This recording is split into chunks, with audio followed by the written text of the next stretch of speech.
কারণ এই বছরে আপনার 3টা কষ্ট গেছে। নবী যেই বছর মেরাজ করছে নবীর কষ্ট গেছে 3টা। জোরে কোন কয়টা? 1 নম্বর কষ্ট হলো চাচা মারা গেছে। আপনার বলেন তো চাচা মারা গেলে ভাইস্তার কি? ভাইস্তার কিছু হয়? কারণ বাপের সাথে সবচাইতে বেশি গন্ডগোল কার হয়? চাচার হয়। আমার তো চাচা ছিল, মাঝে মধ্যে আমার বাপের সাথে সামান্য জাগালেই গন্ডগোল হতো। আমি আল্লাহ বলতাম, আল্লাহ চাচা মরাই ভালো। তাহলে নবী চাচা মারা গেলে নবীর অসুবিধা কি? অসুবিধা হলো আল্লাহ নবী বলেছেন মায়ের পেটে আমি এতিম ছিলাম, কিন্তু দুনিয়াতে আসার পর আমি এতিম ছিলাম না। সাহাবারা বললেন, ইয়া রাসূলুল্লাহ, মায়ের পেটে এতিম ছিলেন, দুনিয়াতে আসার পরে এতিম ছিলেন না, কারণ কি? রাসূল বললেন, ভাগ্য গুণে এমন একটা চাচা পাইছি যেই চাচার আদরে ভালোবাসায় আমার বাবা নাই আমি কোনোদিনও বুঝতে পারিনি। শিশুকালে মইরা গেছে মা, গর্ভে থাকতে মরছে পিতা, নবী চোখে দেখলেন না। কে করিবে লালন পালন, কে দিবে সান্ত্বনা? এই দুনিয়ার বড় এতিম নবী ছিলেন একজনা। আল্লাহ সূরা দোহার মধ্যে বলেছেন, আলাম ইয়াজিদিকা ইয়াতীমান ফাআওয়া। চাচা দুনিয়া থেকে বিদায় নেওয়ার কিছুদিন পরে নবীর দরদরি বিবি খাদিজা দুনিয়া থেকে বিদায় নিলেন। যতদিন মা খাদিজা জীবিত ছিলেন ততদিন রাসূল দ্বিতীয় কোনো বিবাহ করেন নাই। আমাদের নবীকে নাস্তিকেরা বলে কামুক নবী, এতগুলো বিয়ে করছে। আপনারা বলেন তো, যতদিন মা খাদিজা দুনিয়াতে জীবিত ছিলেন রাসূল কোনো দ্বিতীয় বিয়ে করছেন? করেননি। যখন আল্লাহ নবীর বয়স 50 বছর, তখন মা খাদিজা দুনিয়া থেকে বিদায় নিছে। 25 বছরে বিয়ে করছে, 25 বছর সংসার করছে, 50 বছর পর্যন্ত দ্বিতীয় বিয়ে করেননি। এই দরদের বিবি খাদিজা দুনিয়া থেকে বিদায় নেওয়ার কিছুদিন পর নবী গেলেন তায়েফে। তায়েফবাসী নবীকে এত পাথর মারলেন, পাথরের আঘাতে নবী রক্তাক্ত হয়ে গেলেন। এর কিছুদিন পরে আল্লাহ তাআলা ওয়ারাফা'না লাকা যিকরাক, নবীকে সর্বোচ্চ সম্মান দিয়া আল্লাহর আরশে ভ্রমণ করালেন। সুবহানাল্লাহ কোন না খান। এখান থেকে আপনারা কি শিক্ষা নিলেন? যে কষ্টের পরেই কিন্তু শান্তি। বহু কষ্ট আমরা বাংলাদেশে সহ্য করেছি, এখন হাসিনা পালায় গেছে, ইউনূস ক্ষমতার চেয়ার পাচ্ছে, নতুন করে কেউ আবার ক্ষমতায় আসার চেষ্টা করতেছে। যেরকম ঠিক কিনা? আমরা এখন নিয়ত করব, সব দেখা হলো শেষ, আগামীতে দেখবো আল্লাহর কোরআনের বাংলাদেশ। ঠিক কিনা বলেন? হায় হায়, কোন জায়গা কি বলতেছি রে? গোটা বাংলাদেশের মধ্যে বগুড়া হলো বিএনপির ঘাঁটি, আর সেই জায়গায় যদি কোরআনের দেশ দেখবার চাই, বিএনপির করি করে। শোনেন,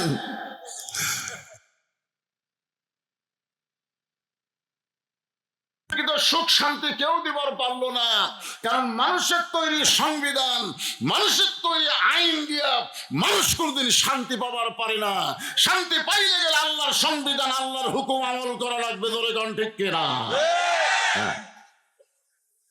এই জন্য আল্লাহ বললেন, ওয়ানুনাজ্জিলু মিনাল কুরআনি মা হুয়া শিফাউ ওয়া রাহমাতুল লিল মুমিনিন। এর বাংলা অর্থ হলে, মাইক এরকম করতেছে কেন? এই শোনাই দিল, মাইক শুরুতে ভালোই আছিল, পেঁয়াজ খাওয়ায় না, চনচন যেন না করে। সাউন্ড কম হলে সমস্যা নেই, কিন্তু চনচন করলে বিপদ। ইকো মিকো সব বন্ধ করে দাও। আমি যেই বলবো সব সমস্যার সমাধান আপনার বলবেন দিতে পারে আল কোরআন। আমি যে আয়াতে কারিমা তেলাওয়াত করলাম এরই বাংলা, এটা আমার বাপ দাদার কথা না। কথা কার? সব সমস্যার সমাধান। এতগুলো মরদ মানুষের একটা সাউন্ড কেবারে। আচ্ছা, আপনাকে কি বিশ্বাস হচ্ছে না? একটা ইসলামী সঙ্গীত গাইল, আপনাদের মনে বিশ্বাস হচ্ছে না যে এই বাংলাদেশে কোরআনের আইন দিয়ে দেশ চলবে, কলেমা খচিত পতাকা পথ পথ করে আকাশে উঠবে? এইটা আপনাদের বিশ্বাস হচ্ছে না? আগস্টের 1 তারিখে তো আপনাদের বিশ্বাস ছিল না যে 5 তারিখে হাসিনা পলাবি? বিশ্বাস হয়েছিল? আপনার তো বুঝতে পারতেছে না সামনে কি আসতেছে। একটা স্লোগান দিয়ে মোটামুটি ইমানকে সাইজ করেন। সব সমস্যার সমাধান আল কোরআনের আলো, সংসদে জালো লিল্লাহে তাকবীর। ফেরেশতা জিবরাইল বললেন, যদি আপনি জান্নাত থেকে বের না হন আল্লাহ আপনাকে বের করে দিবে না। নবী বললেন, জিবরাইল, আমি জান্নাতে থাকার জন্য ঢুকি নাই, শুধুমাত্র জান্নাতকে দেখার জন্য ঢুকছি। আমার উম্মতের জন্য আল্লাহ কত সুন্দর জান্নাত বানাইছে, এই জান্নাত একটু দেখার জন্য ঢুকছি রে জিবরাইল। আমি নবী সেই দিন জান্নাতে থাকার জন্য ঢুকবো যেদিন আল্লাহ আমার সমস্ত উম্মতকে জান্নাত দিয়া দিবে। এমন নবী পাওয়াতে খুশি না বেজার? তাহলে জবান খুলে বলি আলহামদুলিল্লাহ। আল্লাহর প্রশংসা করার কারণ হলো যে আমার হাতের দিকে তাকায় থাকে, দেখেন কি সুবহানাল্লাহ। যেই কোরআনের প্রথমে আল্লাহ বলেছেন যালিকাল কিতাবু লা রাইবা ফীহি হুদাল লিল মুত্তাকিন। আপনার বলেন তো এই কোরআনের মধ্যে সন্দেহ আছে? গোজামিল, ধোকা নাই। যখন আল্লাহ নবী কোরআন তেলাওয়াত করতেন, কিছু কিছু সামনে বসে থেকে শুনতেন আর একজন পিছনে দাঁড়ায় থেকে শুনতেন। সামনে বসে থেকে যিনি শুনতেন, যারা শুনতো তারা হলো আবু বকর, ওসমান, আলী, আব্দুর রহমান। আর পিছনে চোরের মতন দাঁড়িয়ে থেকে যিনি শুনতেন, ওর নাম হলো আবু জেহেল।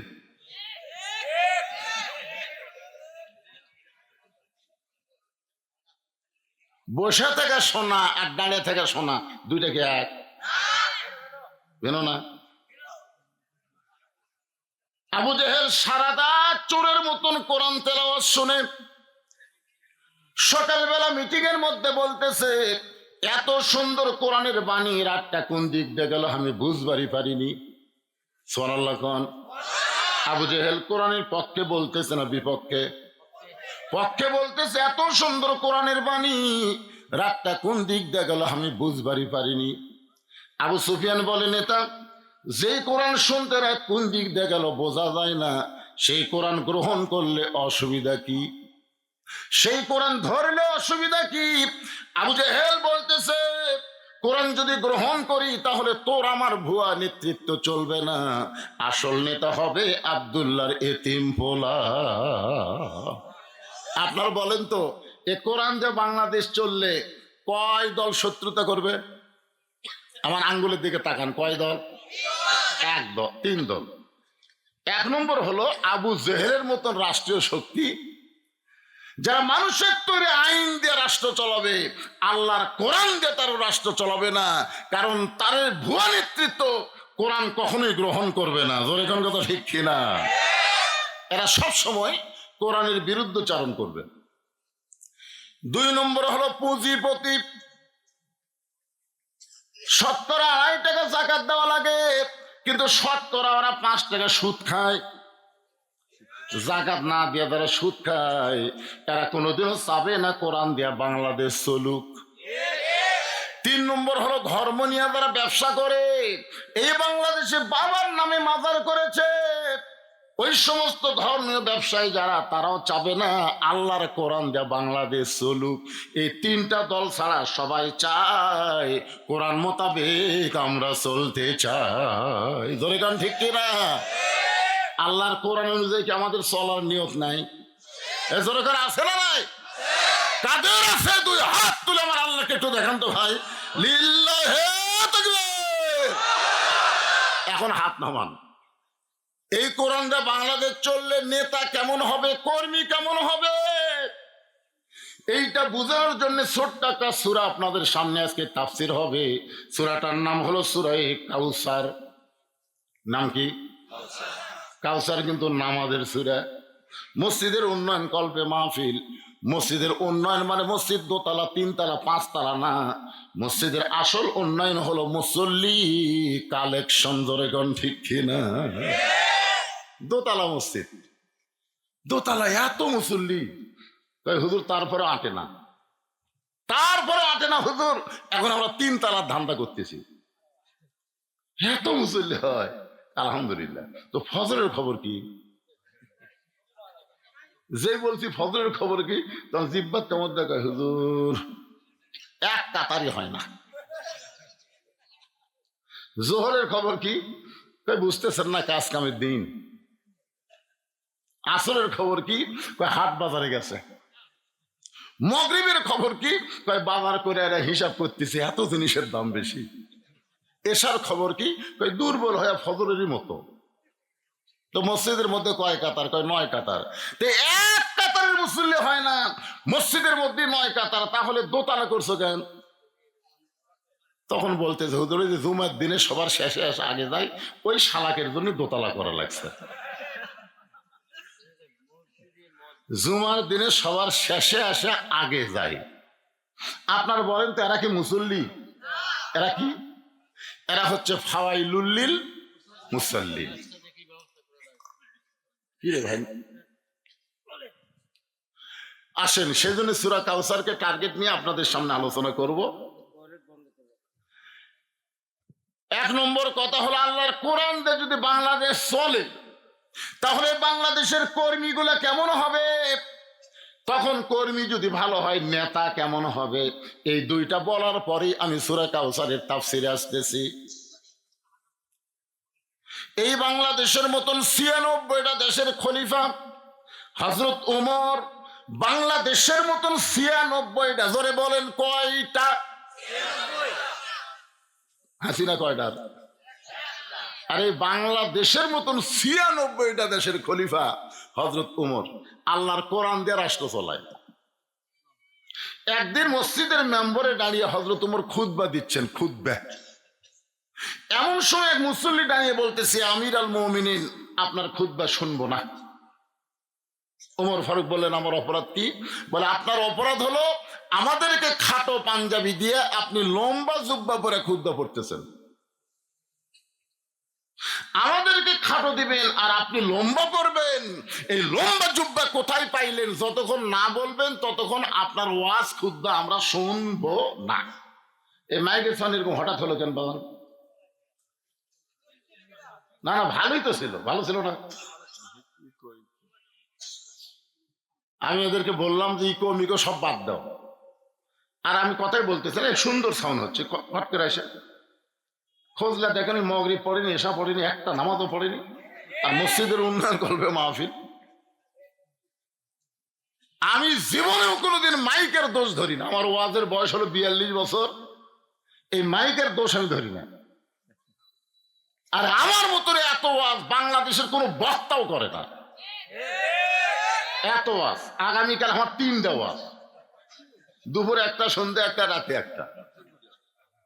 আরে মাইকের দোষ আমি ধরার টাইমই পাই না। তো আমি বলতেছি সাউন্ড আসতে দাও, জনগণ বোঝা লাগবে, কারণ এমন একটা সময় আমরা পৌঁছে গেছি, সব দেখার দিন শেষ।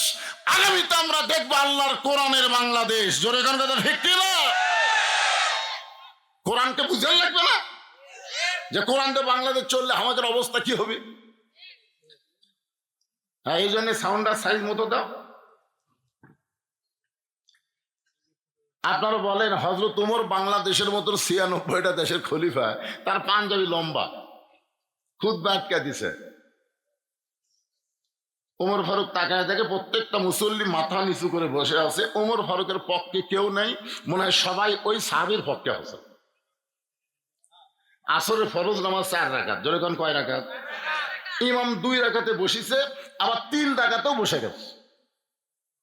সঙ্গে সঙ্গে ভ্যানাল আল্লাহু আকবার, আল্লাহু আকবার কে লোকমা দিছে। ইমাম কয় আমি টাইটেল পাস, দাওরা পাস। এতদিন 4 রাকাত পড়াছি, আজকে 3 রাকাতেই বসে থাকবো, আমি 42 সালের আগে উঠবো না। এই মনে করে 41 সাল পর্যন্ত ইমাম যদি বসে থাকবার চায়, আপনার বলেন তো মসজিদের মুসল্লি ইমামের পক্ষে হবে না ভ্যানালার পক্ষে যাবে?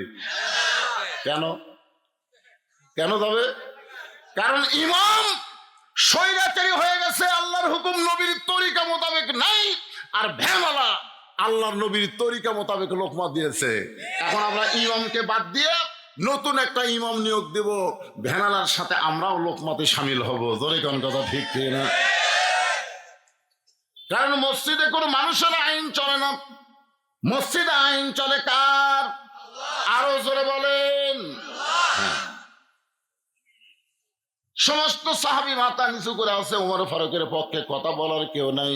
এমন সময় আব্দুল্লাহ ইবনে ওমর বাবার পাশে দাঁড়ায় বলতেছে, রে নবীর সাহাবীরা, তোমরা খাটো পাঞ্জাবি হলেও তো নতুন পাঞ্জাবি পরে নামাজ পড়তে আইছো। আমার পরনের দিকে তাকায় দেখো, আমার পরনে নতুন কোনো কাপড় নাই।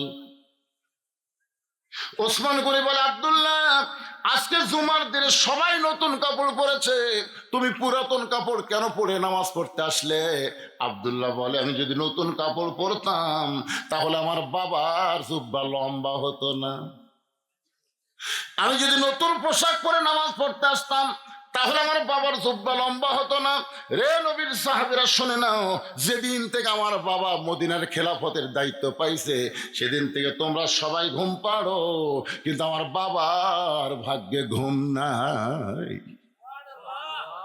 সবাই যখন ঘুমায় গেছে, ওমর ফারুক তখন নিজের চোখে দেখার জন্য চোরের মতন রাতের অন্ধকারে মদিনার অলিগলি ঘুরতেছে। হঠাৎ হযরত ওমর দেখতে পায় মরুভূমির মধ্যে একটা তাঁবু টাঙ্গানো। ওমর ফারুক চিন্তায় পড়ে গেলেন, মদিনার কোনো মানুষ তো তাঁবুতে থাকার অবস্থা নাই। আল্লাহ এমন রহম করেছে মদিনার সব মানুষের বাড়ি আছে, তাঁবুর মধ্যে কি? একটু নিকটে গিয়ে শুনতে পাই ছোট 2টা বাচ্চা খালি মা মা বলে কাঁদতেছে, আর মহিলা বলতেছে, বাবা একটু ধৈর্য ধরো, গোস্ত সিদ্ধ হলেই তোমাদের খাবার দিব, একটু ধৈর্য ধরো, গোস্ত সিদ্ধ হলেই খাবার দিব। ওমর ফারুক চিন্তায় পড়ে গেলেন, দুম্বার গোস্ত হলে 8 ঘন্টা লাগবে, উটের গোস্ত হলে বড় জোর 1 ঘন্টা লাগতে পারে। এত গভীর রাত হয়ে গেল, এখন পর্যন্ত গোস্ত সিদ্ধ হয় না। এটা কেমন মা, সন্তান কান্দে, কলিজার কি দয়া নাই? ওমর ফারুক লোকমা দিয়ে বললেন, মা তোমার 2টা সন্তান ক্ষুধার জ্বালায় কাঁদতেছে, আর এত রাত হয়ে গেল তোমার গোস্ত সিদ্ধ হয় না, কারণ কি? মহিলা বলতেছে, পথিক, আমার বাড়ি হলো ইয়ামিন দেশে। আমি শুনতে পাইলাম মদিনার খলিফা ওমর অত্যন্ত ভালো মানুষ, আমার 2টা এতিম বাচ্চাকে নিয়ে খলিফা ওমরের কাছে যাবার চাই, কিন্তু বিকালবেলা এত মানুষের ভিড়, আমি ওমরের দরবারে যাবার পারলাম না। আমি আজকে রাত্রেবেলা কোনো মতে কাটাই, আগামীকাল সকালবেলা ওমরের দরবারে আমার 2টা এতিম সন্তানকে নিয়ে যাব। আমি একজন মা 2টা বাচ্চাকে নিয়ে মরুভূমির মধ্যে তাঁবু টাঙ্গায় যখন থাকতে চাই,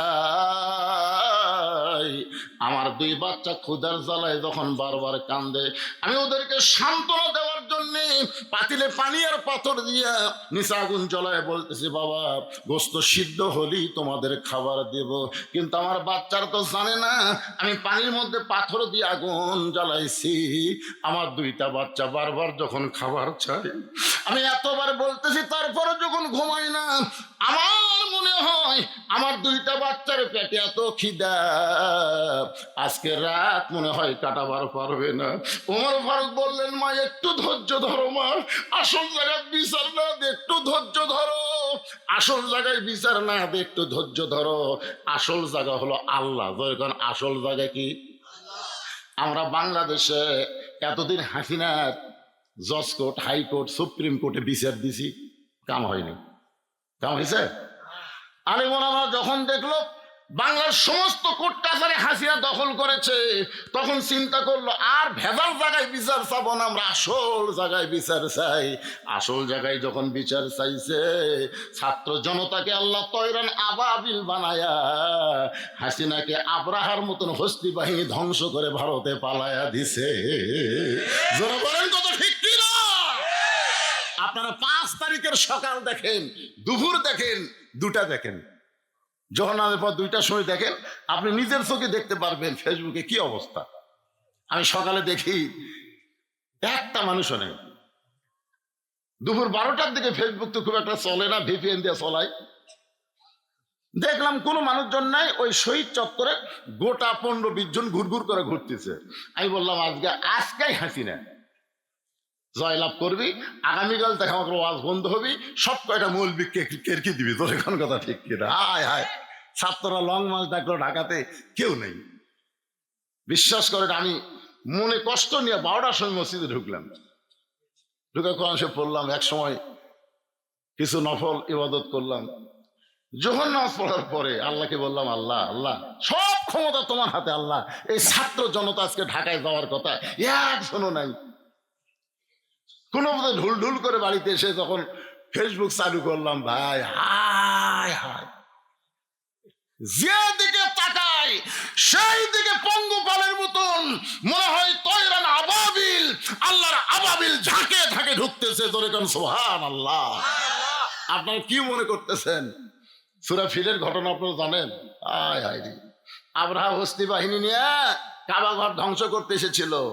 হাসিনা আমাদের বাংলাদেশকে হস্তি বাহিনী দিয়া ধ্বংস করার চেষ্টা করেছিল, কিন্তু বাংলাদেশের ছাত্র জনতা আবাবিল হয়ে আল্লাহর রহমতে বিজয় লাভ করেছি। জোরে কোন কথা ঠিক কিনা? কারণ কোন বিজয় মানুষের চেষ্টায় হয় না, প্রত্যেকটা বিজয় হয় কার উদ্দেশ্য, কার চেষ্টায়? আল্লাহ সূরা নসরের মধ্যে বলে দিয়েছেন, ইজা জা আনাসরুল্লাহি ওয়াল ফাতহু وَرَأَيْتَ النَّاسَ يَدْخُلُونَ فِي دِينِ اللَّهِ أَفْوَاجًا فَسَبِّحْ بِحَمْدِ رَبِّكَ وَاسْتَغْفِرْ إِنَّهُ كَانَ تَوَّابًا। আল্লাহু আকবার। একটু মনোযোগ দিয়ে শুনবেন।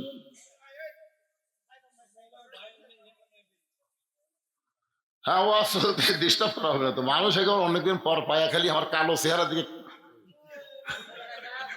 টাটকার মতো চাই আছে। ভাই এখন ডিস্টার্ব করো না। কি বলতেছে একটু মনোযোগ দেন। ওমর ফারুক বললেন, মা আসল জায়গায় বিচার দিও না, একটু ধৈর্য ধরো। এক দৌড়ে বাইতুল মালের দরজায় আসলাম, দরজা খুলে দিল। ওমর ফারুক বললেন, বড় একটা খাবার বস্তা আমার মাথায় উঠে দাও। আসলাম বলতেছে, আমিরুল মুমিনিন কোথায় যাওয়া লাগবে? আমি খাবার বস্তা নিয়ে রওনা দিব। ওমর ফারুকুল আসলাম রে, একজনের পাপের বোঝা আর একজন মাথায় নাই না, যে আটার বস্তা আমার মাথায় উঠায় দে। উলিল আমরি মিনকুমকে মানতে গিয়ে আসলাম, বিশাল খাবার বস্তা যখন ওমর ফারুকের মাথায় উঠে দেয়, ওমর ফারুক বস্তা নিয়ে যখন দৌড় শুরু করেছে, আসলাম পিছন দিক থেকে বলতেছি, আমিরুল মুমিনিন এমন ওজনের বস্তা নিয়ে দৌড়াইলে আপনি পড়ে কষ্ট হবে। ওমর বলে, আসলাম রে, সময় মতো যদি জায়গায় যাবার না পারি, ওমরকে আল্লাহ জাহান্নামের আগুন দিয়ে পুড়ে মারবে। ইয়া আইয়ুহাল্লাযীনা আমানু তাকুল্লাহা হাক্কা তুকাতিহি ওয়া লা তামুতুন্না ইল্লা ওয়া আনতুম মুসলিমুন। আত্তাকুল্লাহ, ভয় করতে হবে কার? আরো জোরে বলেন কার? এটা মানুষের তৈরি আইন দেওয়া হয় না, আল্লাহর কোরআন দিয়ে আইন যখন চালু হবে। ওমর ফারুক বলে, আসলাম সময় মতো যদি জায়গায় পৌঁছতে না পারি, জাহান্নামের আগুন দিয়ে আল্লাহ ওমরকে পুড়াবে। এক দৌড়ে বস্তা নিয়ে তাবুর কাছে, মা মানে রুটির হালুয়া তৈরি কর। মহিলা রুটি হালুয়া তৈরি করে যখন ওমর ফারুকের হাতে দেয়, ওমর ফারুক 2টা এতিম বাচ্চাকে 2 উরাতের উপর বসায় নিয়ে ওই রুটি হালুয়া যখন মুখের মধ্যে দেয়, 2টা বাচ্চা ফ্যাল ফ্যাল করে ওমরের দিকে তাকায়। أرأيت الذي يكذب بالدين فذلك الذي يدعو اليتيم ولا يحض على طعام المسكين। ধর্মের নামে মিথ্যাবাদী কারা? ভোটের আগে মাথায় হিজাব দেয়, হাতে তসবি নেয়, আর ভোটের পরে ভারতের সাথে মিত্রতা করে। এই হলো ধর্মের নামে মিথ্যাবাদী। জনগণ কথা ঠিক কি না? হায় হায় হায় রে, আমাদের বাংলাদেশের আওয়ামী লীগের যে নেতাগুলো আছে সাইজ ভাই, মানে এই মুহূর্তে জান্নাত থেকে পড়ে যাচ্ছে। হায় কি আল্লাহ কি বলতেছে? এরাই ধর্মের নয় মিথ্যাবাদী। ভোটের সময় মাহিয়া মাহি বোরকা পড়ছে, সালা ন্যাংটা হয়ে আছে, আর ভোটের সময় বোরকা পড়ছে। একমাত্র এতিম এক দুই বাচ্চাকে কোলত দিয়েছে। মাহিয়া মাহি ভোট নিবি তো এটা ভিডিও করতেছে, এক এতিম বাচ্চা কোলত দিয়েছে, ওই সাথে সাথে পেশাব করে দিচ্ছে। শালা মেয়ে আমি বুঝি না কি কারণ ফেরাউন যখন মুসা আলাইহিস সালাম কোলত দিয়েছিল মারছিল চড়। ধরে কোন কথা ঠিক কিনা? এতিম বাচ্চারা বোঝে না যে তুই ঠাট্টা করতেছিস ধর্ম লিয়া, তুই ন্যাংটা হয়ে আসিস, আর ভোট নেওয়ার জন্য বোরকা। হাসিনাও মাথায় হিজাব পড়ছিল, হাতে তসবিহ ছিল, আমাকে ধোকা দেওয়ার জন্য। জোরে কোন কথা ঠিক কিনা? হ্যাঁ, দুইটা এতিম বাচ্চাকে কোলের মধ্যে নিয়ে ওমর ফারুক যখন রুটি হালুয়া মুখে দেয়, বাচ্চা দুইটা ফেলফেল করে তাকায় বলে, কে গো আপনি? আমরা বাবা হারে এতিম, কিন্তু আপনি গভীর রাত্রে আমাদেরকে যে আদর করতেছেন, মনে হয় আমরা বাবা পেয়েছি। ওমর ফারুক বলতেছে, মাবুদ, এই অধমকে জাহান্নামের আগুন থেকে তুমি বাঁচায় দাও। হেজাবের ভিতর থেকে মা চিল্লায় বলে, পথিক রে, নিশিরাতের পথিক, যদি ওমর মদিনার খলিফা না হইয়া তুমি যদি মদিনার খলিফা হইতা, আল্লাহ মদিনাকে জান্নাত বানায়া দিত। আব্দুল্লাহ বলতেছে, রে নবীর সাহাবীরা, তোমরা সবাই যখন ঘুমাও তখন আমার বাবা ঘুমায় না। গভীর রাত্রে আমার বাবা আমার ঘরের দরজায় গিয়ে ডাক দিয়ে বলতেছে, আব্দুল্লাহ, আব্দুল্লাহ রে। আমি দরজা খুলে এদিকে বাবার হাতে একটা পাঞ্জাবি। আমি খুশি হয়ে বললাম, বাবা, বাইতুল মাল থেকে আমার একটা পাঞ্জাবি দিছে, আপনি আর একটা দিয়ে রাখছেন? নেতার বেটা হওয়ার মধ্যে লাভ নাই। R15 ঘরে। হাই হাই রে, আমার এলাকার আওয়ামী লীগের ছেলেরা, এই যে ছাত্রলীগ যুবলীগ, এই কিছু কিছু ছেলেরা আগে অটো ভ্যান চালাতে, বুঝছেন, এখন R15 না, আর কিছুই নাই। আর নাই তো অনুবীক্ষণ যন্ত্র দেখ খুঁজতে, ওদেরকে আর পাওয়া যাচ্ছে না। কোন জায়গাতে ঢুকে আছে ভাই? চিন্তা করে দেখেন, একটা জুব্বা একটা পাঞ্জাবি আমাকে বাইতুল মাল থেকে দিছে বাবা, গভীর রাত্রে আর একটা দিয়ে রাখছেন। ওমর ফারুক সঙ্গে সঙ্গে কোরআন থেকে তেলাওয়াত করলেন, ইন্নাল্লাহা ইয়ামুরুকুম আন তুআদ্দুল আমানাতি ইলা আহলিহা ওয়া ইযা হাকামতুম বাইনান নাস আন তাহকুমু বিল আদল। আল্লাহু আকবার। ওমর ফারুক ছেলেকে কোরআনে আয়াত শুনে কি বুঝালেন? বুঝতে পারছেন? পারেননি। মানুষের মধ্যে কাউকে যখন হাকিম বানানো হয়, বিচারক বানানো হয়, সে নিজের ইচ্ছা মতো বিচার করতে পারবে না। বিচার করতে হলে আল্লাহর আইনটা বিচার করা লাগবে। জোরে কোন কথা ঠিক কিনা? 6 বছর আম বাগানের চাষ করছে, এখন জ্যৈষ্ঠ মাসে দেখতে গেছে আম পাকছে কিনা। তাকায় দেখে গাছের ডালে চড়ে এক ছোট্ট বাচ্চা আম পাড়তেছে। বাগানের মালিক কয়, আমি খাইনি, পরিবারে কেউ খাইনি, তোমার গাছে চড়ে আম পাড়তেছিস, তোর বাপকে বিচার দেবো রে। ছেলে খালি মুচকে মুচকে হাসে। বাগানের মালিক বলে, হাসিস কেন? বলে, আমার বাপকে কোথায় খুঁজবার যাবেন, আমার বাবা আর এক গাছে চড়ছে। তাকে দেখে ওর বাপ খালে আম পাড়ের বস্তা ভরায়, গাছের ছায়ায় বসে কাঁদতেছে আর বলতেছে, আল্লাহ, বিচার দেব কার কাছে? বেটাও চোর, বাপও চোর। 15.5 বছর বাংলাদেশে বিচার দেওয়ার কোনো জায়গা ছিল না। জোরে কথা কন না কেন? কথা বলে জায়গা ছিল? কার বিচার দেবেন? আপনাকে আওয়ামী লীগের দুলুক বিচার দেবেন? দুলুক নগর মাদ্রাসার জন্য আমার কাছে মাস্তান পাঠাতে, দাওয়াত নিলে ভালো, না নিলে খারাপ।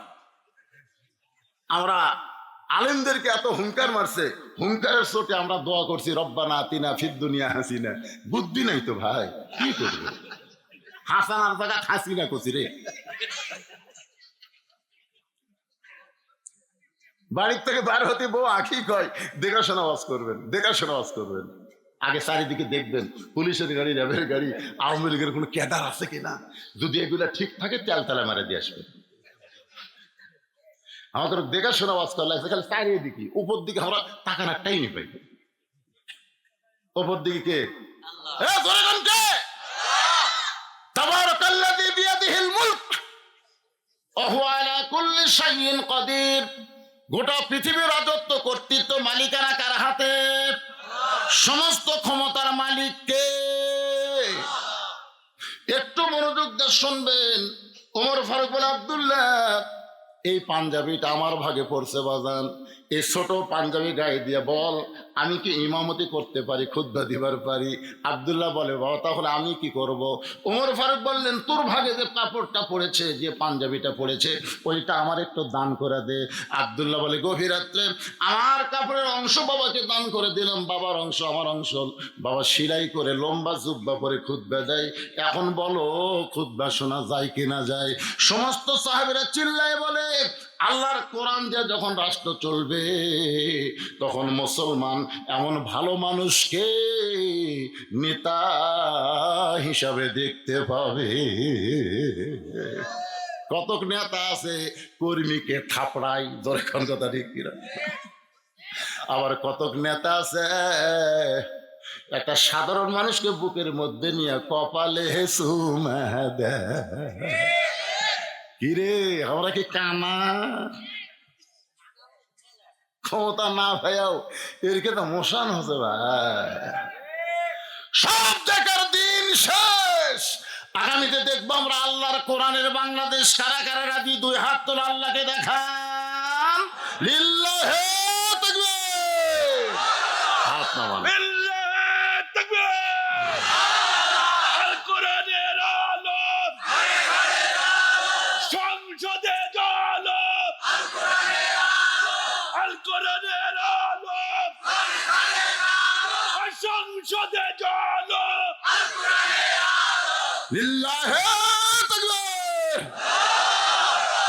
আল্লাহর কোরআন দিয়ে রাষ্ট্র চললে একটা নেতার খবর শুনালাম।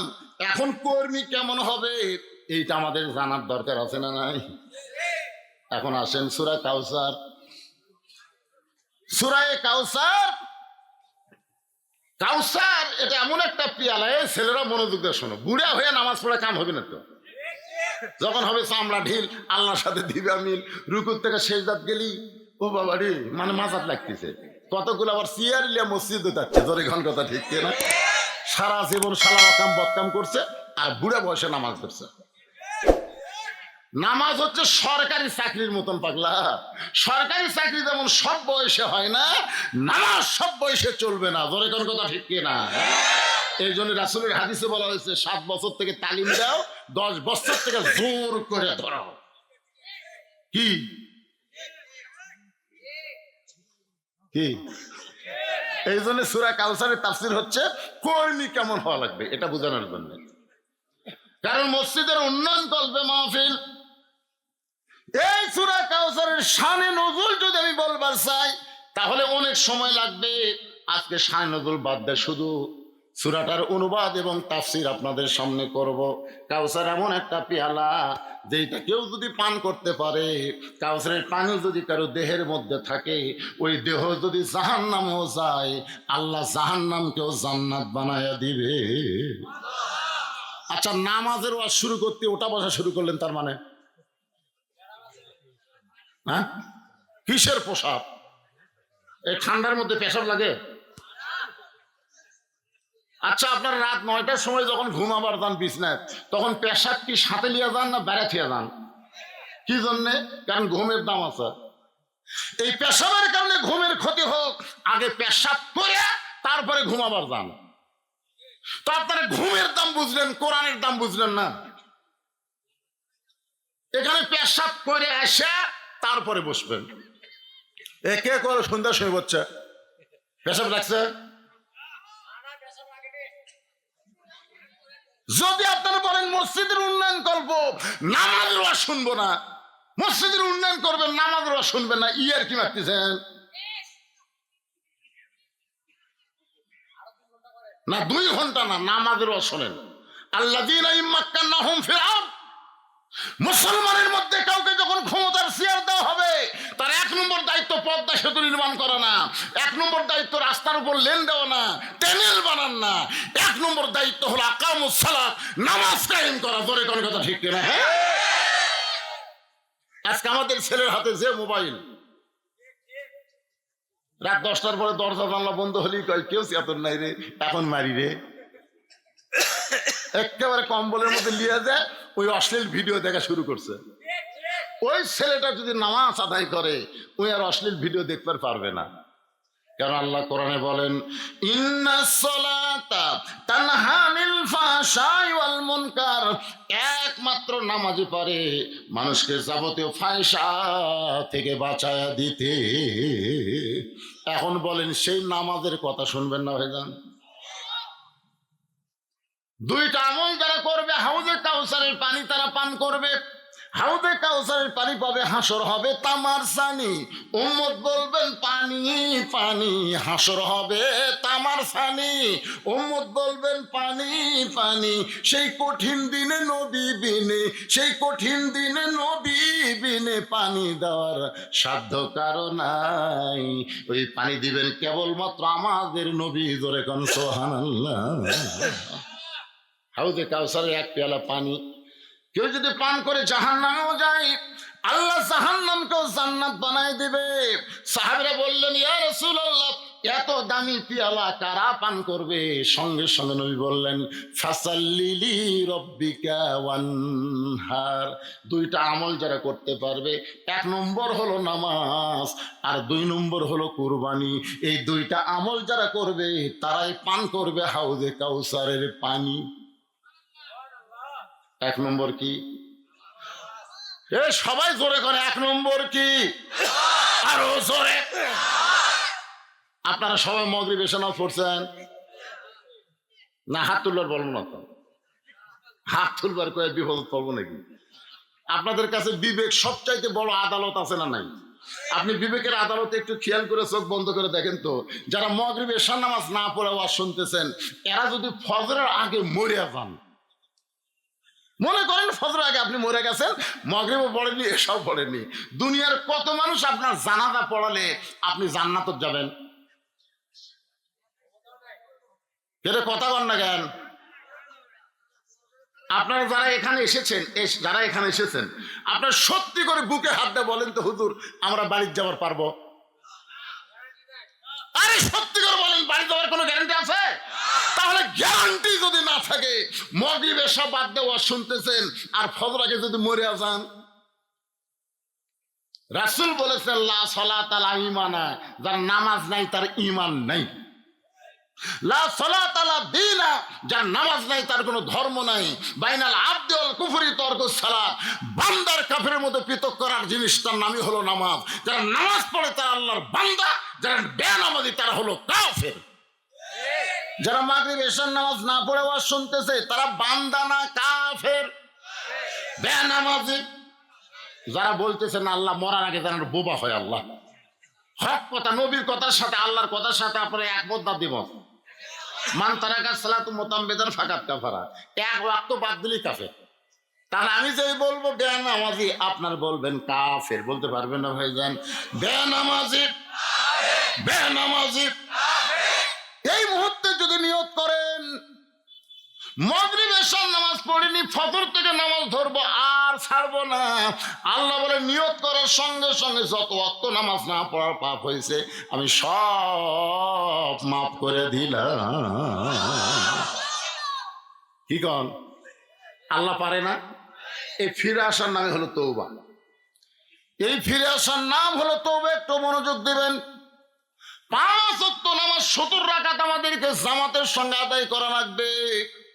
শুধু জুমার নামাজ মসজিদে পড়লে হবে না, 5 ওয়াক্ত 17 রাকাত, ফজরের 2 রাকাত, জোহরের 4 রাকাত, আসরের 4 রাকাত, মাগরিবের 3 রাকাত, এশার 4 রাকাত, এই 70 রাকাত নামাজ জামাতের সঙ্গে আদায় করা লাগবে।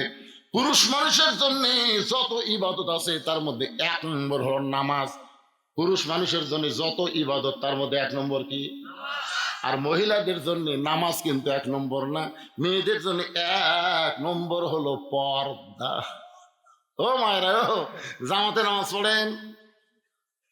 এক মুরব্বী আমাকে বললো, হুজুর 11টার সময় ওরা আসে, জুমা নামাজ পড়বে 11টার সময় আসে। জামাতে নামাজ পড়া ওয়াজিব, আর পর্দা মানে হলো ফরজে আইন। কথা কন না কেন? হ্যাঁ,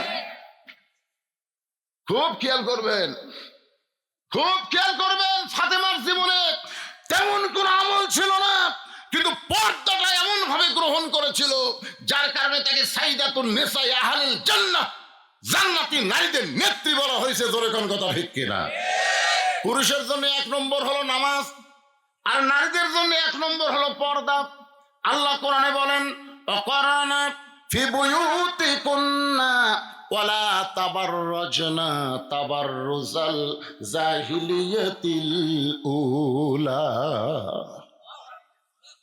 মেয়েদের জন্য 1 নম্বর পর্দা। আমার অনেক মায়ের আইছেন, ওরা আবার বলবে, হুজুর খালি নামাজের ওয়াজ করে গেল, পর্দার ওয়াজ করলো না। হ্যাঁ, মেয়েদের 1 নম্বর পর্দা। এই পর্দাটা কিভাবে পালন করা লাগবে আমি একটু বোঝানোর জন্য বলতেছি, কারণ আমাদের মা গুলো যদি ভালো হয়, আগামীতে যে বাচ্চাগুলো পয়দা হবে, যে বাচ্চাগুলো দুনিয়াতে আসবে, এরা আসার সাথে সাথে মুজাহিদ হবে, ইসলামী আন্দোলনের কর্মী হবে। আর কোন মা আগামীতে সিজার করে বাচ্চা নেবে না, নরমালি বাচ্চা নেওয়া তারা পছন্দ করবে যদি পর্দা ওয়াজটা মনোযোগ দিয়ে শোনে। এখনকার মায়েরা পেটত বিষ উঠলি পাও দেয় হাসপাতালের দিকে। এখন স্বামী কি করবি? কে মা, তুমি জানো তোমার পেট লাড়া ফেড়ে কারা কাটা বাচ্চা বের করবি? তুমি জানো? তুমি একটা মহিলা, একটা পরপুরুষ, তোমার পেট কাটা বাচ্চা নেই। এই যে সিজার করে বাচ্চা হওয়ার কারণে অধিকাংশ বাচ্চারা মোবাইল ছাড়া ভাত খায় না, মোবাইল ছাড়া কান্না বন্ধ করে না। জোরে কোন কথা ঠিক কিনা? সিজার করা বাচ্চারা কোরআনের মাহফিলে বসেও না, খালি ঘুরঘুর করে ঘরে। কারণ জন্মের আগেই যাদের জন্ম আছে, 2 দিন পরে নর্মালে বাচ্চা হতো, কিন্তু 2 দিন আগে পেট কাটার কারণে পেটের মধ্যে ঘুমই ভাঙেনি। এখন ডাক্তার কয়, কে রে এই যে ঘুম ভাঙলো না, কি করি? তখন আর এক ডাক্তার কয়, পেটের মধ্যে বার করে একটা ঘুরান দাও। তখন পেটের ভিতরে পা ধরে বার করে এইরকম আমার দিকে তাকান, আমি দেখছি যে এই বাচ্চার কান্দা শুরু হয়ে গেল। এই যে মাথার ঝাঁকি খেলো ভাই, এই ঝাঁকি খাওয়ার কারণে এরা অস্থির হয়ে যায়। তা আমরা চাই না আমাদের মায়েদের বাচ্চা আগামীতে সিজার করে হোক, কারণ বাংলাদেশের কোনো ভালো ডাক্তার তার সন্তান সিজার করে নেয় না, তার বইয়ের সিজার করাই না। আমাদের বগুড়াতে খুঁজলে দেখেন, যারাই বড় ডাক্তার তাদের বাচ্চা নরমালে হয়। আর 2 নম্বর হলো, মৌলানাদের বাড়িতে কোনোদিন মিলাদ হয় না, মৌলানারা পরের বাড়িতে পড়ায়, নিজের বাড়িতে হয় না। আর 3 নম্বর হলো, পীরের বউ কোনোদিন মুরিদ হয় না, কারণ পীরের বউ জানে আমার পীর সাহেব 1 নম্বর লুচ্চা, মাঝে মাঝে মুরিদের বইয়ের দিকে চোখ মারে, এর হাতে মুরিদ হয় না। 3টা কথা কইলাম, জোরে কোন কয়টা? ডাক্তারের বইয়ের সিজার লাগে না, মৌলবীর বাড়িতে মিলাদ হয় না, আর পীরের বউ মুরিদ হয় না। আমার মায়েরা যারা পর্দার অন্তরে শোনেন, কি কয়?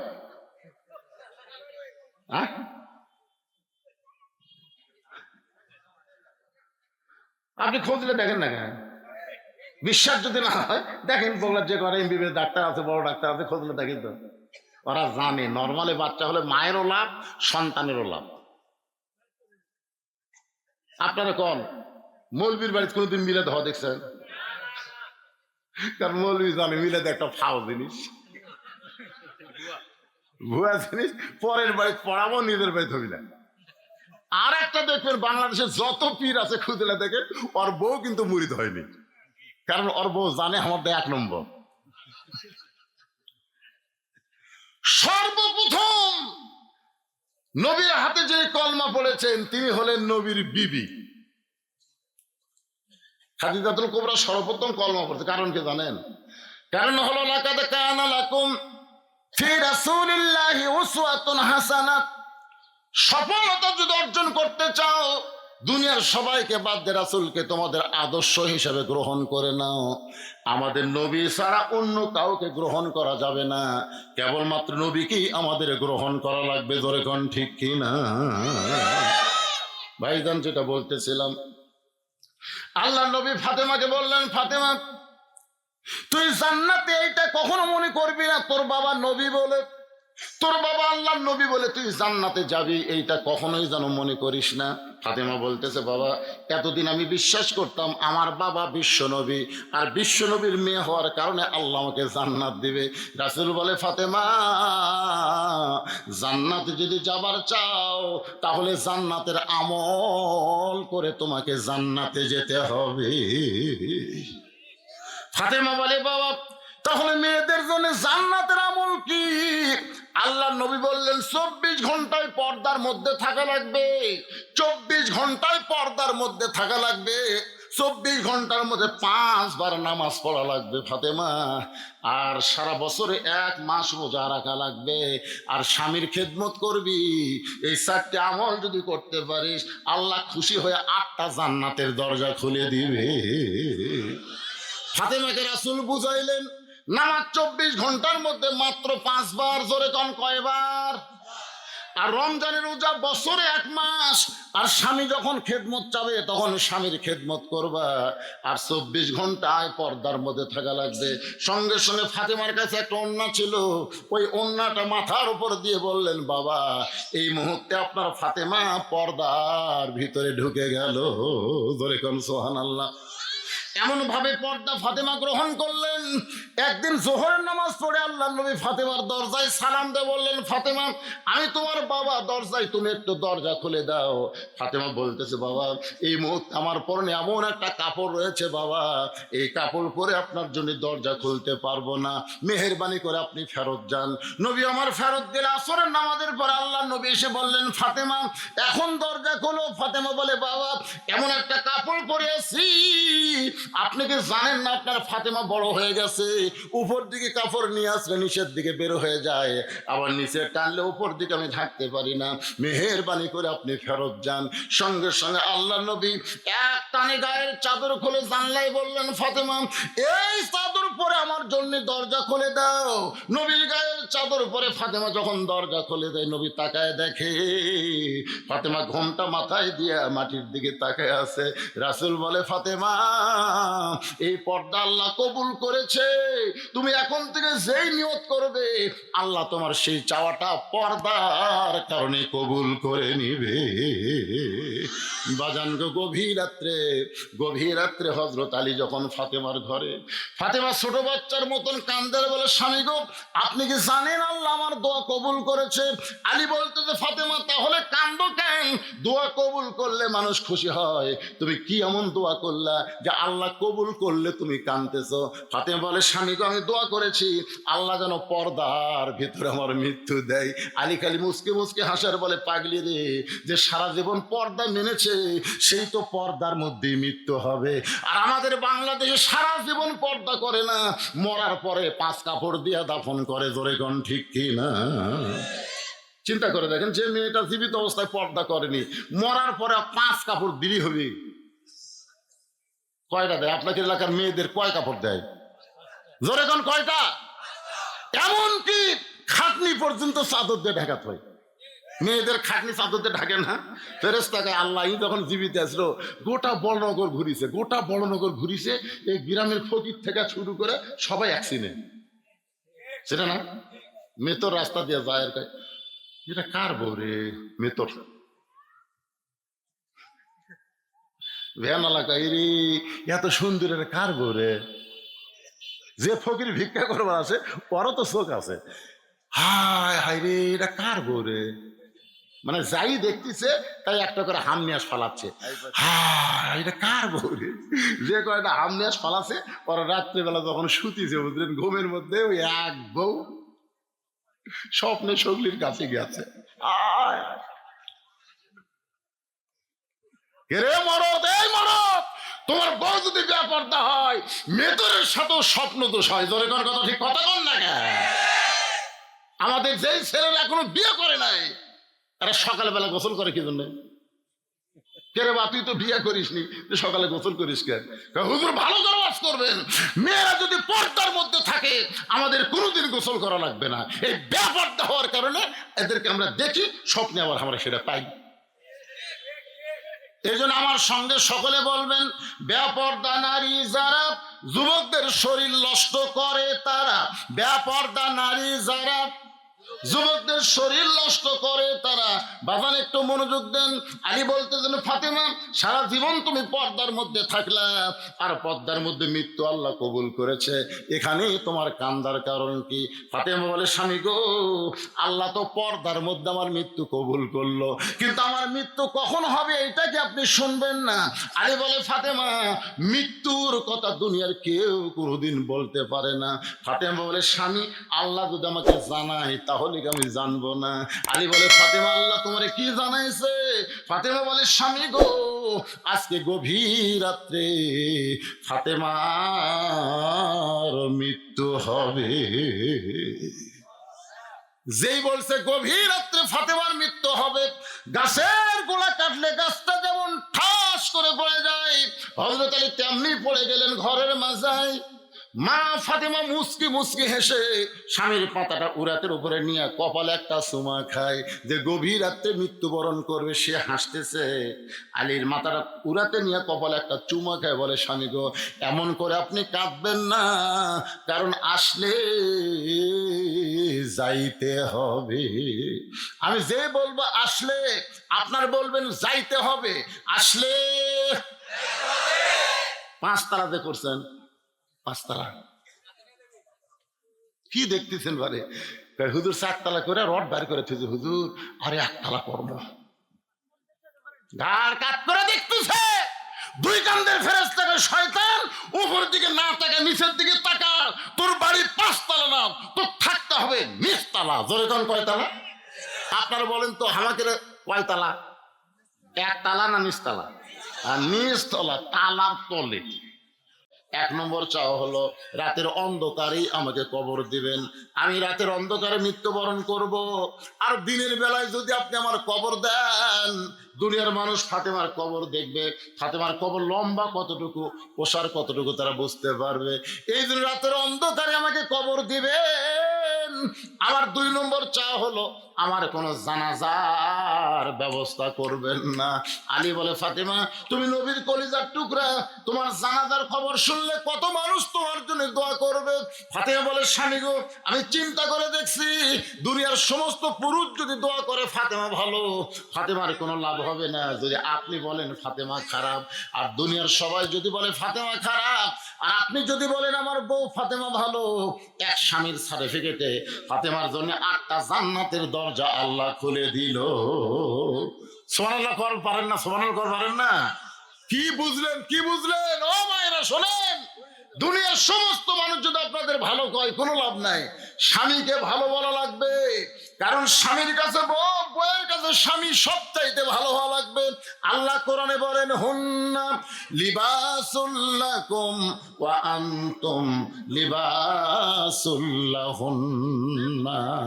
হযরত আলী ফাতেমাকে গভীর রাত্রে কবর দিয়া আল্লাহকে বলতেছে, আল্লাহ আমার পর্দানিশী ফাতেমাকে কবর দিয়ে গেলাম, তুমি কবুল করো, তুমি কবুল করো। দোয়া করাও শেষ, তাকায় দেখে সামনে কয়েকটা পুরাতন কবর দেখা যায়। এই মাত্র ফাতেমার কবর দিল, সেই নতুন কবর গেল কোন জায়গায়? গোটা জান্নাতুল বাকি। হযরত আলী দৌড়ায় আর বলে, ফাতেমার কবর, ফাতেমার কবর।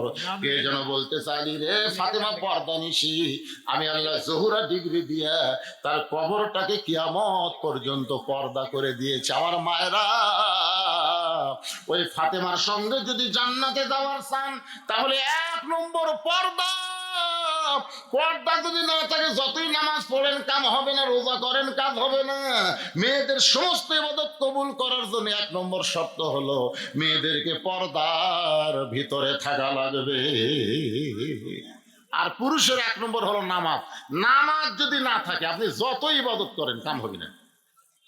কি আপনি দান করবেন, মাদ্রাসা করবেন, মসজিদ করবেন, লাভ নাই রে, লাভ নাই। কারণ নামাজ নাই, তার ঈমানই নাই।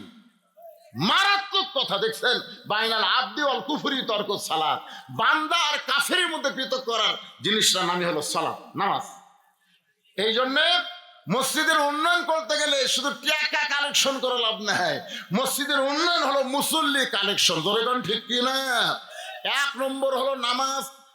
হাউজে কাউসারের পানি যদি পান করতে চান 1 নম্বর হলো নামাজ, আর 2 নম্বর হলো কুরবানি। ধরে কোন 2 নম্বর কি? আচ্ছা বলেন তো, কুরবানি বলতে আপনারা কি বুঝতেছেন? আমার সামনে যারা বসে আছেন, কুরবানি বলতে আপনারা কি বুঝতেছেন? গরু, খাসি কুরবানি? হ্যাঁ, এই 24 সালের সবচাইতে দামি কুরবানি হচ্ছে আবু সাইদ। কথা কয় না কেন? সবচাইতে দামি কুরবানির নাম কি? আবু সাইদ। তারপর হলো আমার নিজের গ্রাম। আমার এক চাচাতো ভাইয়ের ছেলে হয়েছে, আমারে বলে, হুজুর আমার একটা ছেলে হয়েছে তো আপনি একটা আলেম মানুষ, একটা ভালো নাম রাখেন তো। আমি বললাম, আমি যে নাম পছন্দ করবো তুমি রাখবা তো? আপনি আলেম মানুষ, রাখবো না মানে? তাই আমি বললাম, ঠিক আছে, তোমার ছেলের নাম রাখো আবু সাইদ।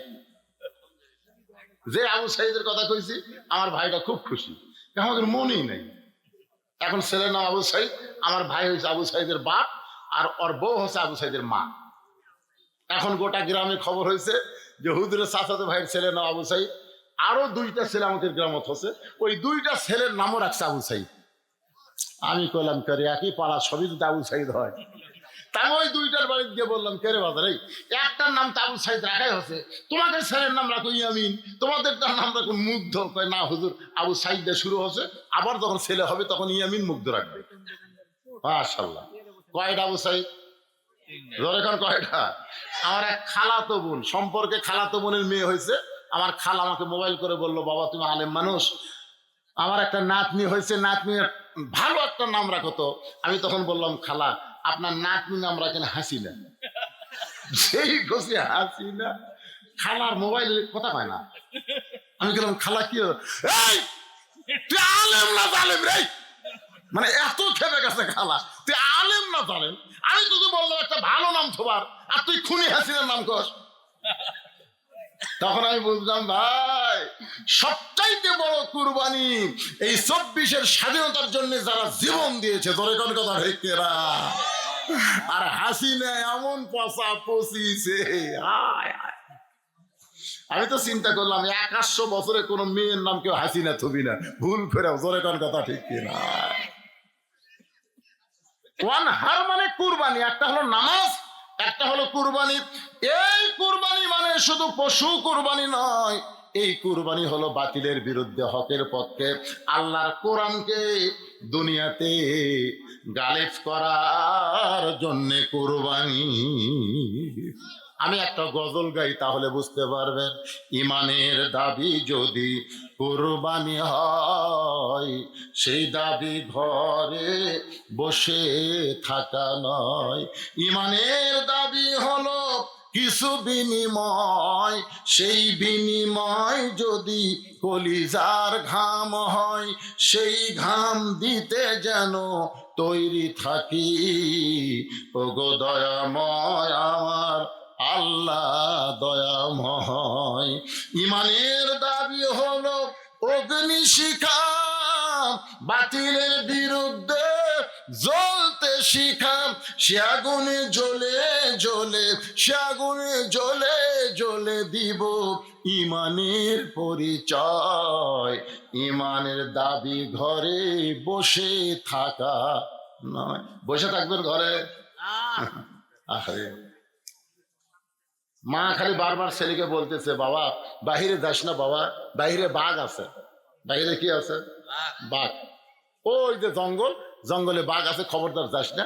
এখন মায়ের কথা শুনে ছেলে আর বাহিরে যায় না, ছেলে আর বাহিরে যায় না। এখন জঙ্গল বাড়তে বাড়তে বাড়তে বাড়তে একের ঘরের জানলা পর্যন্ত আসছে। যে বাঘ আসলো 1 মাইল দূরে জঙ্গলে, সে বাঘ জঙ্গল বাড়তে বাড়তে জানলা পৌঁছেছে। জানলা করতেছে, ছেলে দৌড়ে মাছ সাবে ধরে বলে, মা তুমি না কইলে বাহিরে যাস না, বাহিরে বাঘ আছে। এখন বাঘ যে জানলার কাছে। মা তখন বলতেছে, আমি খুব ভুল করছি বাজার, তোকে বাহিরে যাওয়া নিষেধ করতে আমি খুব ভুল করছি। তোকে বললাম তো বাহিরে যা, খালি হাতে যাস না, দাও কুড়ে লিয়ে যা। জোরে কোন কথা ঠিক কিনা? আমি আমাদের যুবকদের বলবো, ঘরে বসে থেকে হিজরা হয়ে না, বরং বাতিলের বিরুদ্ধে লড়াই করার মন মানসিকতা নিয়ে অস্ত্র ধারণ করা লাগবে। জোরে বলেন কথা ঠিক কিনা? আল্লাহ কোরআনে বলেছে আইয়ুহান নাবিয়্যু হারজিল মুমিনিনা আলাল কিতাল। ওগো নবী, সাহাবীদের খালি নামাজ কাতারে পড়েন না, খালি সাহাবীদের নিয়ে দোয়া দরুদ করেন না, সাহাবীদেরকে স্ট্যান্ডিং আর্মি করে গড়ে তোলেন। যে কোনো সময় মক্কার কাফেররা মদিনা আক্রমণ করতে পারে, আর মদিনা আক্রমণ করলে দোয়া দিয়ে দরুদ দিয়ে আপনি মদিনা বাঁচাবার পারবেন না। কাফেরদের বিরুদ্ধে অস্ত্র ধরা লাগবে। আজকে ভারত যদি বাংলাদেশকে আক্রমণ করে, আমরা দোয়া দিয়ে দরুদ দিয়ে ভারতের হাত থেকে বাঁচতে পারবো না, বরং মালওয়ানের বিরুদ্ধে আমাদেরকে জিহাদ ঘোষণা করা লাগবে। কথা ঠিক কিনা? ওরা কিসের পাওয়ার দেখায়? আচ্ছা, ওরা পাওয়ার দেখায় কিসের? আপনারা বলেন তো, ওদের ভগবানের কোনো পাওয়ার আছে? কোনো পাওয়ার না। আমি হিসাব করে দেখছি, ভগবানের ভ বাদ দেন, গবানের কোনো অর্থ ডিকশনারি নেই। গবানের গ বাদ দেন, বান মানে বন্যা, দুনিয়ার কোনো মানুষ চায় না। বা বাদ দেন, নো মানে নেই, ভগবান নেই। আর আপনার বলেন তো আমাদের আল্লাহর পাওয়ার কি? পড়েন আল্লাহু লা ইলাহা ইল্লা হুয়াল হাইয়ুল কাইয়ুম। যদি মন চায় আলিফ বাদ দেন, লিল্লাহি মা ফিস সামাওয়াতি ওয়াল আরদ। আবার যদি মন চায় লাম বাদ দেন, লাহুল মুলকু ওয়া লাহুল হামদ। আবার যদি মন চায় লাম বাদ দেন, ওয়াল্লাহুল্লাযী লা ইলাহা ইল্লা হু।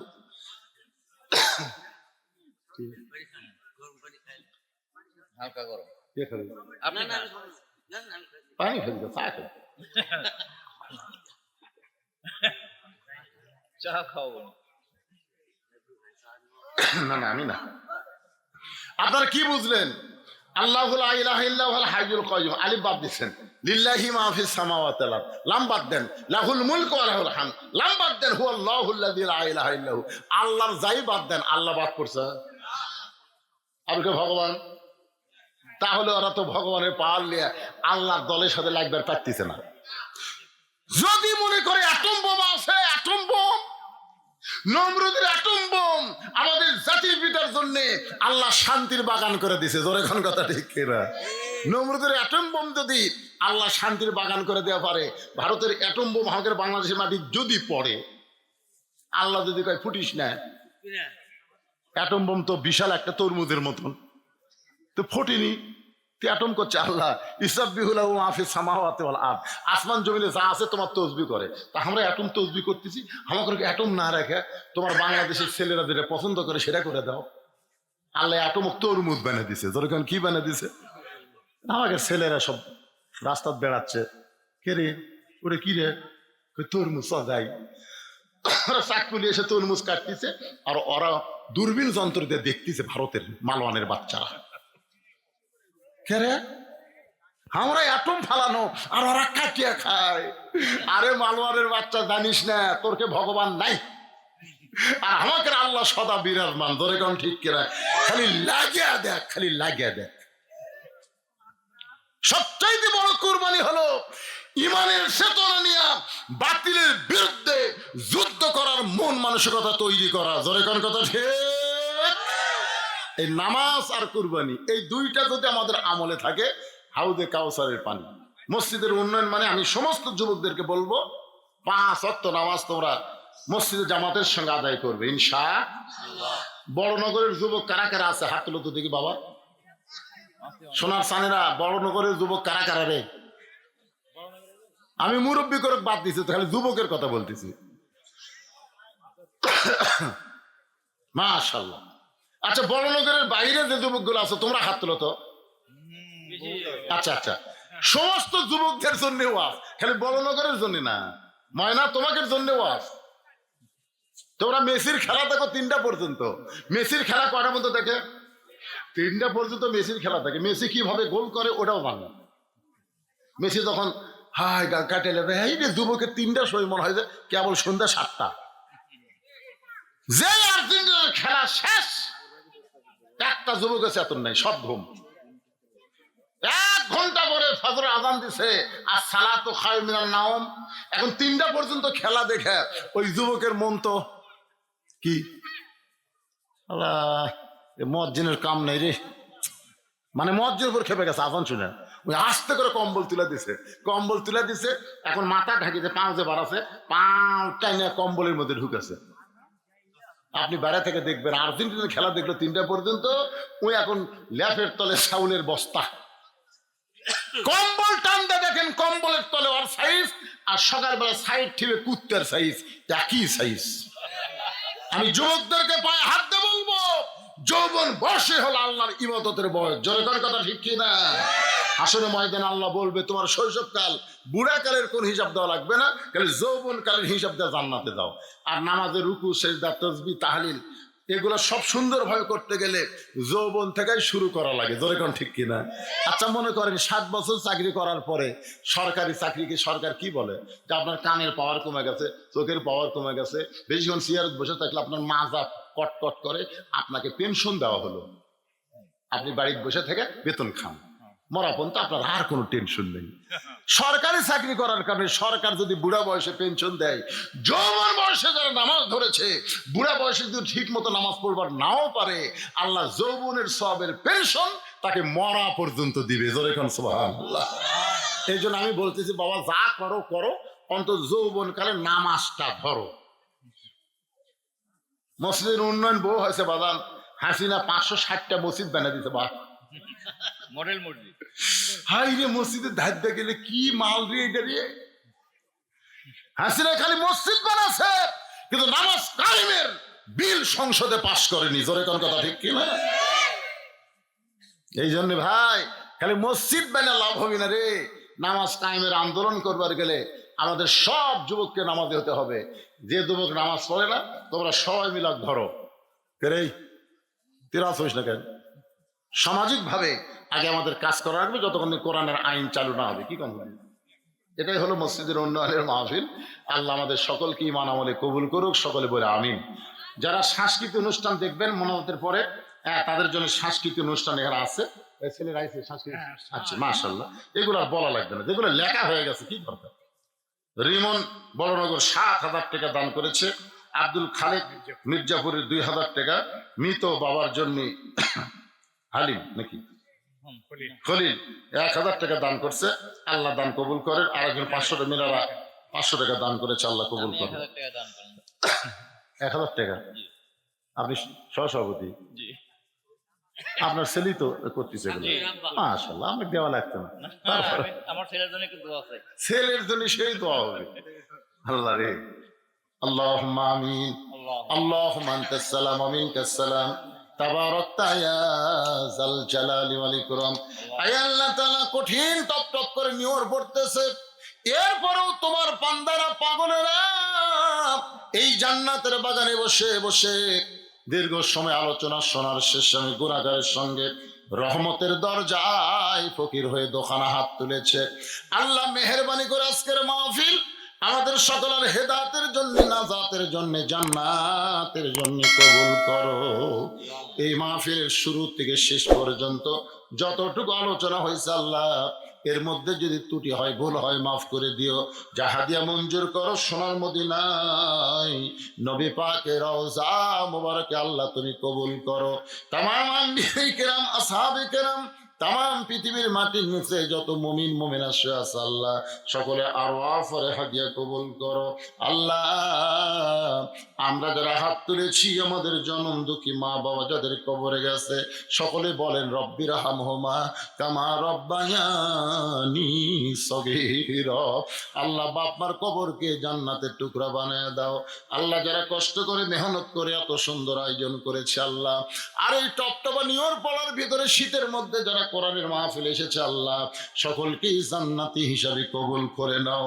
খাস করে আল্লাহ এই যে আমার বাবা সাগর, নাম কি আরিফুল ইসলাম, আরিফুল ইসলাম সাগর সহ যারা কষ্ট করে আজকের এই জান্নাতের বাগান লাগাইছে, আমরা সবাই দোয়া করব আল্লাহ আরিফুল ইসলাম সাগরকে আরো বড় বড় ভালো ভালো কাজ করার তৌফিক দিও।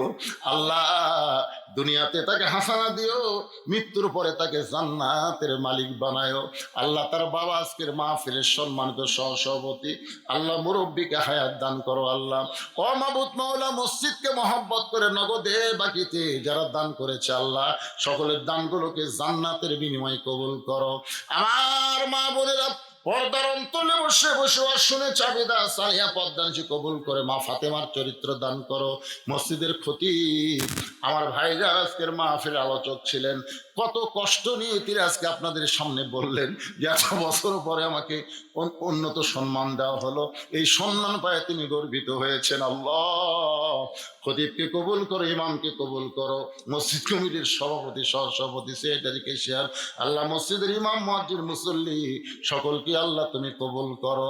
আল্লাহ কোরআনের আলোচনা শুনলাম, এই কোরআন বাংলার জমিনে একদিন দেখতে পাবো। কোরআন দিয়ে বাংলাদেশ চলতেছে, আল্লাহ কলেমার পতাকা পথ পথ করে বাংলার জমিনে উঠতেছে। এই দৃশ্য আমাদের সকলের দেখার তৌফিক দিয়া দিও। আল্লাহ ফিলিস্তিনের মুসলমানকে হেফাজত করো। এতদিন সিরিয়াকে যে লুটতারাস, যে অন্যায়